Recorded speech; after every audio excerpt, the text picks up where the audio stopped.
I'm Daniel Zerance, and this is my reflection video of the new student dialogue, Assuming the Unassumable, a dialogue on internationality. The dialogue itself started discussing about different types of stereotypes that we make off of people at first glance by telling or making stereotypes off of people in our group based on their looks, and then we discussed if these stereotypes were even right, and did they even accurately represent the people that these stereotypes represented. And then we discussed the different types of stereotypes that we make off of people from different countries and continents around the world, and then discussed how maybe these people would have felt if they heard this kind of stereotype, and how we might feel off of different stereotypes based off us.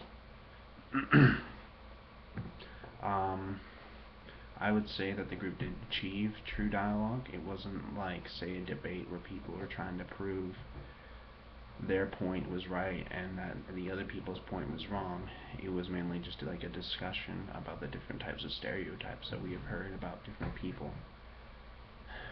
from different countries around the world and from people that we know. But yeah, it was mainly like a dialogue. It was just a discussion where nobody was trying to argue or prove a point. There were some active voices in the dialogue session. These active voices were usually the ones who led the discussions, and in some conversations that we had, they were the only ones who did contribute to it. But there were definitely a lot more reserved voices in the dialogue through almost the entire dialogue.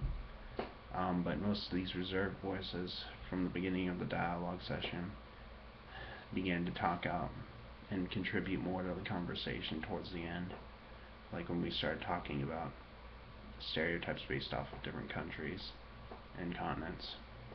I'd say that I was one of these more reserved voices at the beginning.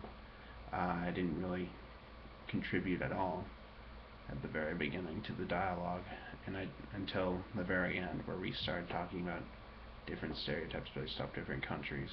I contributed a little bit more towards that point than I did with the others, where I didn't contribute much at all.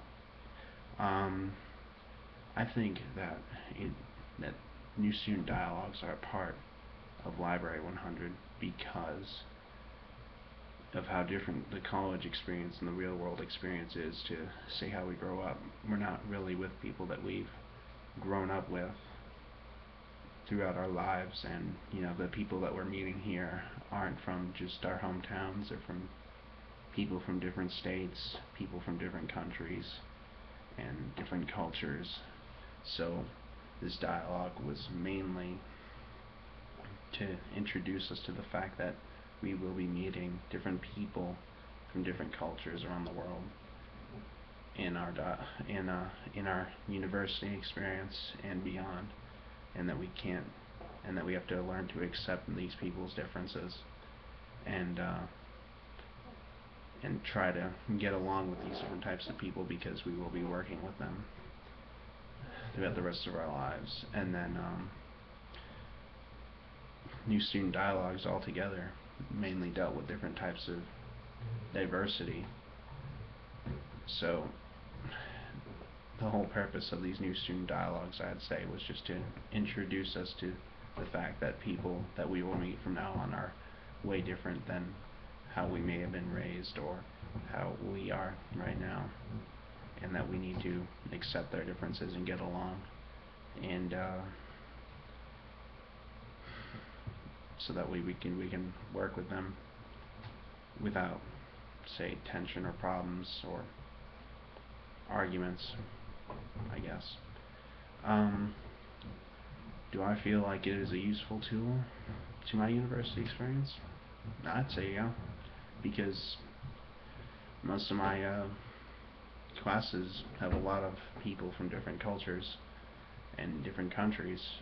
A lot of my lab TAs are foreign, and some professors around here are foreign, and since I will be working with them a lot throughout my college experience, I'd say this was definitely a useful experience because of how much I will be working with these different kinds of people. So, yeah, these are my thoughts on the new student dialogue.